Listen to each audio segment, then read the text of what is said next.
अस्सलाम वालेकुम प्यारे बच्चों, आप सब खैरियत से हैं। बच्चों, आपको जो होमवर्क दिया गया था, मुझे उम्मीद है आपने अपना होमवर्क पूरा कर लिया होगा। आज हमारे पास आपकी क्लास का 9वां लेक्चर शुरू होने जा रहा है। 9वें चैप्टर का पहला लेक्चर, 9वां सबक, जिसका नाम है राशिद मिन्हास का ख़त। दरअसल हमारे पास मिर्ज़ा गालिब साहब के बाद उर्दू की असनाफ़ में एक नई सिनफ़ का इजाफ़ा हुआ, जो कि था आपकी मशहूर शख्सियात के ख़ुतूत। तो क्या हुआ कि सब लोगों के ख़ुतूत जमा किए गए और ऐसा भी हुआ कि छोटे छोटे किताबचे भी किसी एक शख्सियत के छपे, अल्लामा इकबाल के ख़त, कायदे आज़म के ख़त, ख़ुतूत, ठीक है। तो ये एक पूरी सिनफ़ हो गई। ऐसे ही यहाँ पर राशिद मिन्हास, जो हमारी कौमी शख्सियत हैं, जिन्होंने ये निशान हैदर का एज़ाज़ पाया, उनके एक ख़त को यहाँ पर इक़्तिबास किया गया है।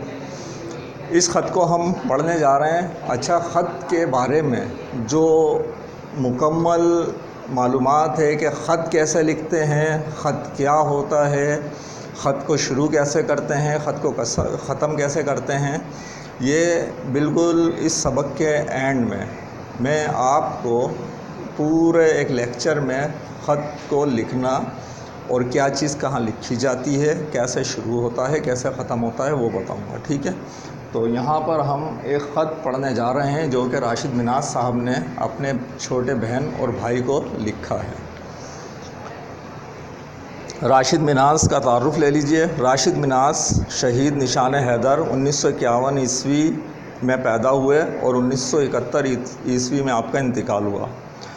पाक फ़ज़ाइया में पायलट अफसर थे, जिन्होंने अपने तरबियती तैयारे को अगवा होकर भारत जाने से बचाने के लिए अपनी जान कुर्बान कर दी। वो हर पाकिस्तानी के दिल में ज़िंदा हैं।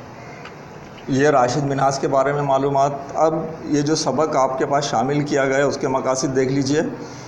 अफवाज पाकिस्तान के मशाहिर से वाकिफ़ हो सकें। अफवाज जो है पाकिस्तान की, उसकी जो मशहूर शख्सियात हैं।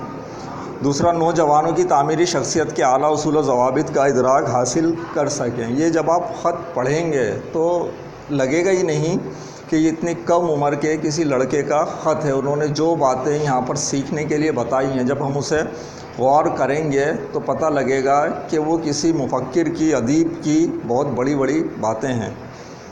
हासिल करदा मालूमात की मदद से मज़मून लिख सकें, ख़ुतूत निगारी के बुनियादी उसूल समझ सकें। ये वो काम है जो मैंने बताया आपको कि आखिर में अलग से इसको मैं पूरा समझा दूँगा। आपने पढ़ते हुए क्या काम करना है, पेंसिल अपने पास रख लीजिए। ऐसी तमाम बातों के नीचे ख़त खींचें जो आपको ज़िंदगी में रहनुमाई के लिए पसंद आए। राशिद मिन्हास ने कुछ बातें अपनी ज़िंदगी की बताई और कुछ के लिए अपने छोटे बहन भाइयों को नसीहत की। आपको उनमें से जो बात भी अच्छी लगे, आप पेंसिल से उसको अंडरलाइन कर देंगे। फिर उसके ऊपर हम आखिर में कुछ काम करेंगे, ठीक। सबक मैं शुरू करने जा रहा हूँ। अगर आप अपने पास सफ़ा नंबर 53 पर देखें तो ख़त शुरू करने का जो तरीका है, ये वैसे आपके पास डॉक्यूमेंट्स में भी मौजूद है। ये बिल्कुल ऐसे ही है, ये सब मैं आपको एक्सप्लेन करूँगा। PAF एकेडमी रिसालपुर, 29 अक्टूबर 1969 ईस्वी। डियर राती, फिर जो है यहाँ पर कॉमा लगाकर लिखा हुआ है जिम्मी। इसका मकसद ये दो लोग, उनके बहन और भाई। मैं बहुत अरसे से तुम्हें यह ख़त लिखने वाला था, बिल आखिर आज मैं इसे तहरीर करने बैठ गया। वैसे उम्रों के हिसाब से ख़त लिखने की बारी तुम्हारी थी। आप देखें यहाँ पर कितना सादा सा बिल्कुल नाम लिखते ही शुरू कर दिया गया है। ये सब ऐसा क्यों है, इसकी क्या खुसूसियात हैं, इसके फ़ायदे क्या हैं, ये बहुत तफसील से हम पढ़ेंगे। मैं यहाँ पर जो चीज़ आती जा रही है उसको सिर्फ पॉइंट आउट कर रहा हूँ। अभी ये है क्यों, इस पर हम बाद में बहस करेंगे। मैं यहाँ बिल्कुल ठीक हूँ, शायद तुम्हें इससे दिलचस्पी हो जो कुछ मैं यहाँ कर रहा हूँ। ज़िंदगी की रफ़्तार तेज़ है, मगर चूँकि एक मामूल के मुताबिक गुज़र रही है, इसलिए खुशगवार लगती है। पढ़ाई अमूमन हवाई जहाज़ों की सभी चीज़ों के बारे में होती है। ईंधन का निज़ाम, राब्ता, समत का तयन करना, एरोडायनेमिक्स जो है हवा से मुताल्लिक़ जो इल्म है उससे जो हम समतों का तयन करते हैं उस इल्म को कहते हैं। इंजन और दूसरे तमाम सिस्टम, हम कुछ तरीक़ेकार के बारे में भी सीखते हैं। मसलन अगर तुम रास्ता भटक जाओ और राब्ता ना हो तो क्या करोगे। जब राब्ता है जब तो आप बड़े आसानी से समत देखकर एरोडायनामिक्स की मदद से पहुंच जाते हैं, लेकिन ये सब राब्ते कट गए। अब आप हैं फ़ज़ा में और हवाई जहाज़ है, अब आप कैसे पहुंचेंगे, ये कैसे पहुंच सकते हैं, ये सीखते हैं। और इसी किस्म की दूसरी चीज़ें, इनके अलावा GCD यानी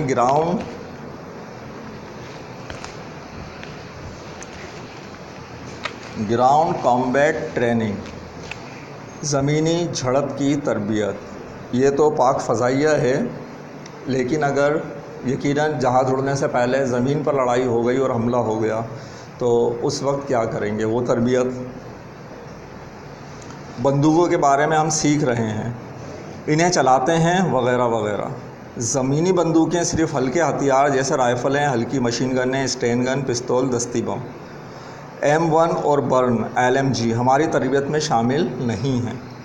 शुस्त पर वाकई मज़ा आता है।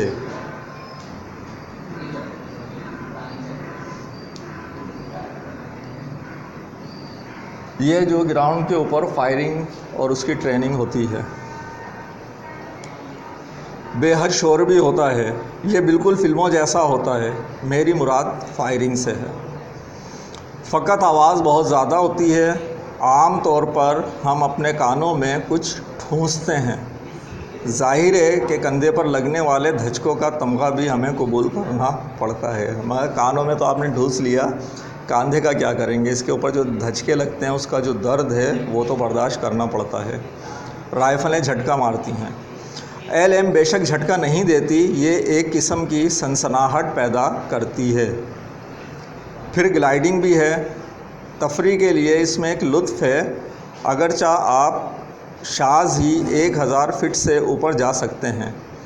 मैंने एक टेक ऑफ़ किया और लैंडिंग पर हाथ जमाने की कोशिश भी की है, मगर ये चीज़ सीधी उड़ती ही नहीं। हवा का मामूली सा झटका अगर आए तो वो भी इस शे को अपने साथ ले जाता है। लिहाजा यही कुछ जो मैं यहाँ कर रहा हूँ, अगली टर्म में इंशाअल्लाह मैं T6G हावर्ड उड़ाना सीख रहा हूँगा तुम्हारी दुआ से। तब हो सकता है तुम कुछ दिलचस्प कहानियाँ सुनो। दिलचस्प कहानियाँ से मुराद, जब नई ट्रेनिंग होती है तो हर कोई उसे परफेक्ट नहीं कर पाता, उसमें बहुत सारे मज़ाहिया जो वाक़यात है वो भी पेश आ जाते हैं और कुछ हादसा भी पेश आ जाते हैं, तो वो पेश करने की बात कर रहे हैं। ये सब कुछ तो इसके बारे में। अब मुझे बताओ कि तुम क्या कर रहे हो। पढ़ाई जो हमेशा दिलचस्प शे साबित होती है, मगर खुश हो जाओ, वो बहुत जल्द तमाम हो जाएगी। मैं पूरी ईमानदारी से ये बात कह रहा हूँ, तुम्हें मालूम ना होने पाएगा और वो दिन आ पहुँचेगा जब तुम आज़ाद होगे।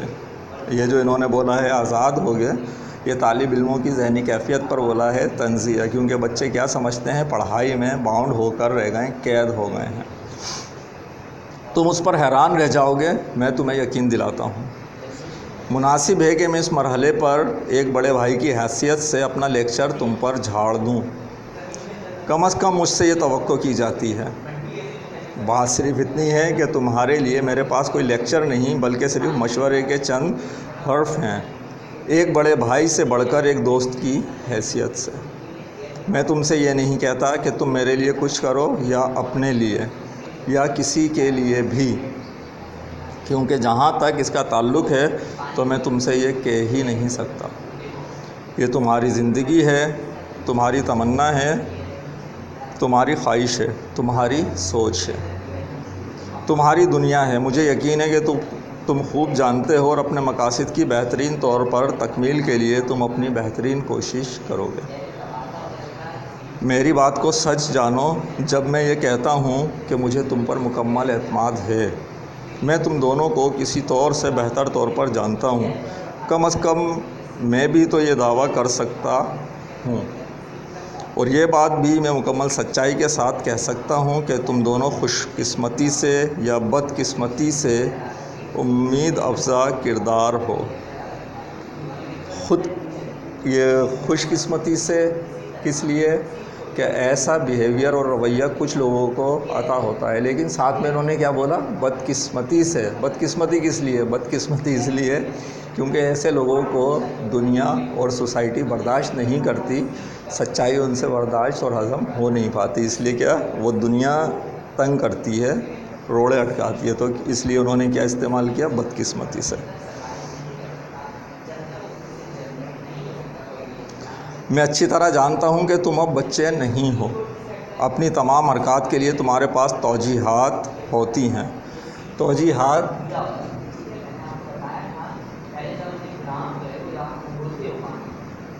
ये दरअसल वजह की जमा है, यानी अपने हर काम के लिए तुम्हारे पास माकूल वजह मौजूद होती है। जिस तरह तमाम बड़ों के पास हुआ करती हैं। तुम क्रिकेट खेलना पसंद करते हो क्योंकि तुम क्रिकेटर बनना चाहते हो। ये है ये मामला। तकरीबात में जाना तुम पसंद नहीं करते। यकीनन तुम्हारे पास अपनी तौजीहात रही होंगी, मेरे पास भी होती थी। यानी कि जिस वक्त राशिद मिनाज साहब इनकी उम्र में थे तो वो भी नहीं जाते थे, मगर तब मैं तुम्हारे जितना पुरएतमाद नहीं था और शायद ही मैंने किसी को कभी इनकार किया हो। वजह होती थी नहीं जाने की, लेकिन इनमें इतना एतमाद और कॉन्फिडेंस नहीं पाया जाता था, इसलिए कि अपने वालिदैन को या बड़ों को तकरीबात में जाने से मना नहीं कर पाते थे। जबकि ये दोनों जो बच्चे हैं, इनके छोटे बहन भाई, ये पुरएतमाद हैं, इनके पास वजह भी है और ये मना भी कर देते हैं शायद, इसीलिए राशिद मिनाज साहब ने ऐसी बात लिखी है। वो तकरीबात बेतुकी मालूम होती हैं। लोग एक अहमकाना रवैया रखते हैं, उनमें अपने आप को अजनबी माहौल में पाते हैं और हौंक भी महसूस करते हैं।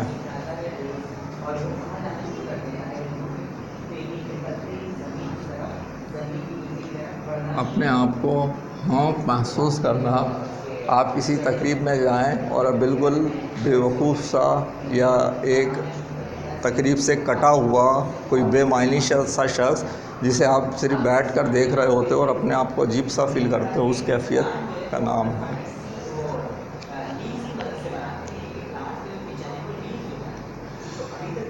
अच्छा, इसको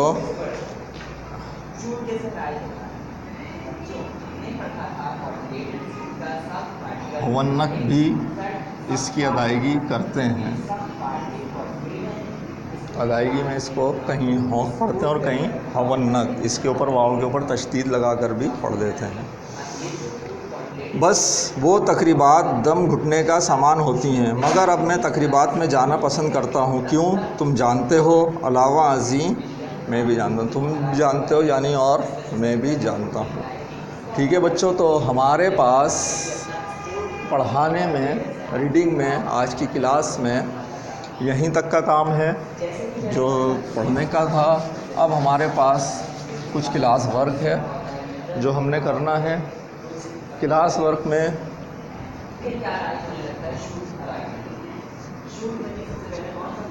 सबसे पहले हैं हमारे पास सवालात।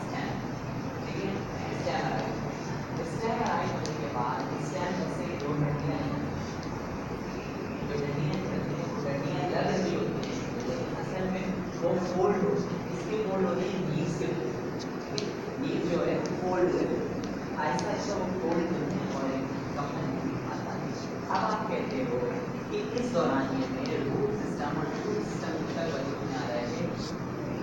रूट सिस्टम को जरूरत ही कोऑर्डिनेट थी। अब जब लीड्स आ गए, अब कोऑर्डिनेट था, पर जब तक लीड जगह नहीं हो जाते, अच्छी तरह पढ़े नहीं हो जाते, स्लाइड नहीं हो जाते। सवाल में लिख दे रहा हूँ, जवाब लिखने का तरीका वैसे ही है कि आप यहाँ से सवाल कॉपी करेंगे, वीडियो रोकेंगे और पहले उसका जवाब लिखेंगे, फिर अगला सवाल कॉपी करेंगे।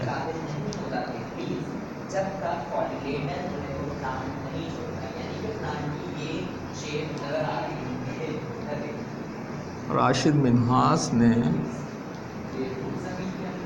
अपनी पढ़ाई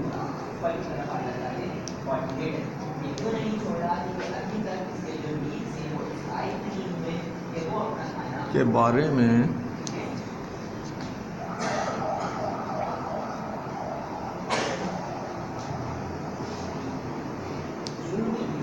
क्या बताया। और मजीद 20 मिनट में रखने क्योंकि प्लांट में ग्रोथ होने लगती है, प्लांट डेवलप होने लगता है। तो ठीक है, वीडियो रोक कर इस सवाल का जवाब कॉपी कर लीजिए। कर लिया। अब सवाल नंबर तो कुछ और है, जो सवाल है आपके लिए दूसरा वो मैं लिख रहा हूँ।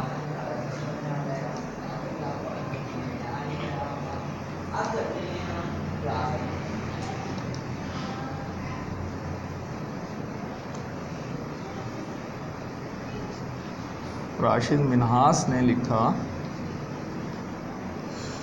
क्या लिखा था,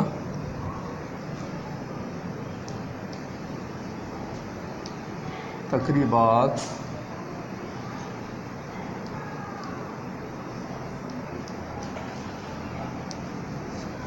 बेतुकी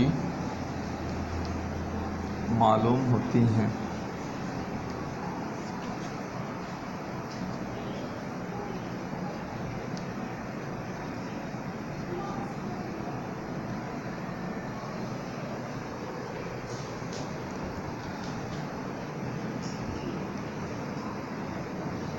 आपका इस बारे में क्या ख्याल है।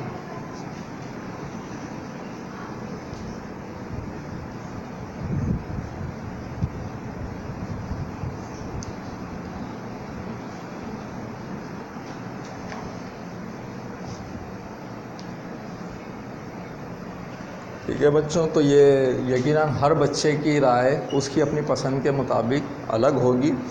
आपको इस पर अपनी राय देनी है। तकरीबात बेतुकी मालूम होती हैं या बहुत खुशगवार मालूम होती हैं। ठीक है, इसके बारे में आपको लिखना है। ये था बच्चों हमारे पास क्लास वर्क।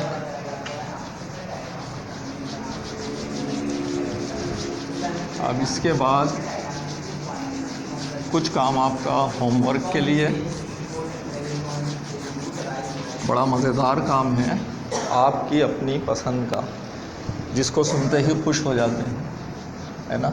सबसे ज़्यादा खुशी किस चीज़ से होती है, पढ़ाई करते हुए जब छुट्टी मिल जाए, कोई कौमी त्यौहार आ जाए और मालूम हो कल की छुट्टी है, तो बड़ी खुशी होती है ना। तो आपको क्या करना है, अब आपको उन छुट्टियों के बारे में लिखना है। हमारे मुल्क में मुख्तलिफ़ जो और डेज़ हैं उसमें मुख्तलिफ़ त्यौहार आते हैं। कोई हमारा कौमी दिन होता है, किसी के ऊपर हम ईद मनाते हैं। तो वो छुट्टियां हमारी कब कब आती हैं और उसकी वजह क्या है। आपको 3 कॉलम बनाने हैं इस तरीके से। सबसे पहला है तातील का नाम, ठीक है। इसके बाद अच्छा, ये होमवर्क है आपका।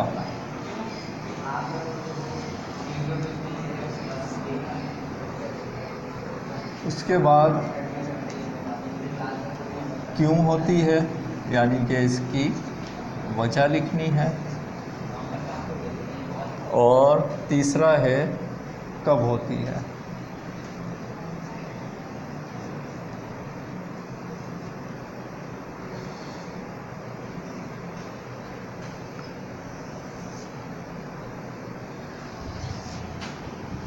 तो देखिए, मैं तातील का नाम एक जो है मिसाल मैं दे देता हूँ कि ताकि आपको आइडिया हो जाए कि आपने इसमें क्या काम करना है। ठीक, पहली तातील में लिख देता हूँ,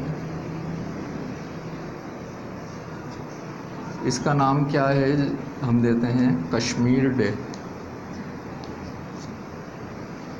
ठीक है, वजह क्या है, क्यों होती है। कश्मीर पर भारत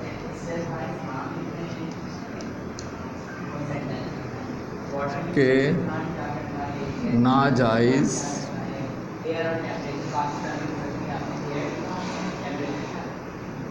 तसल्लुत यानी कि कब्ज़े के ख़िलाफ़ और सनलाइट। ठीक है, कब होती है? अच्छा मतलब आपको पता है सनलाइट जो है प्लांट के लिए वही अल्फा प्रोटीन की कमी है बस असल में 5 फरवरी को ये डे हम मनाते हैं। ठीक है, तो आपको इसमें ऐसे बहुत सारे डेज़ जिन पे हम छुट्टियां करते हैं, जितने भी हैं 4-6, मेरे पास तो यहाँ खुद जो लिखे हुए हैं तकरीबन 10 से 11 ये देखें यहाँ लिखे हुए हैं। आपने इन तमाम डेज़ को यहाँ पर लिखना है, उसकी वजह लिखनी है और उसकी तारीख़ लिखनी है। ठीक है, तो ये हमारा आज का होमवर्क का काम था। इंशाल्लाह इस सबक का अगला हिस्सा हम अगले लेक्चर में पढ़ेंगे। अल्लाह हाफ़िज़।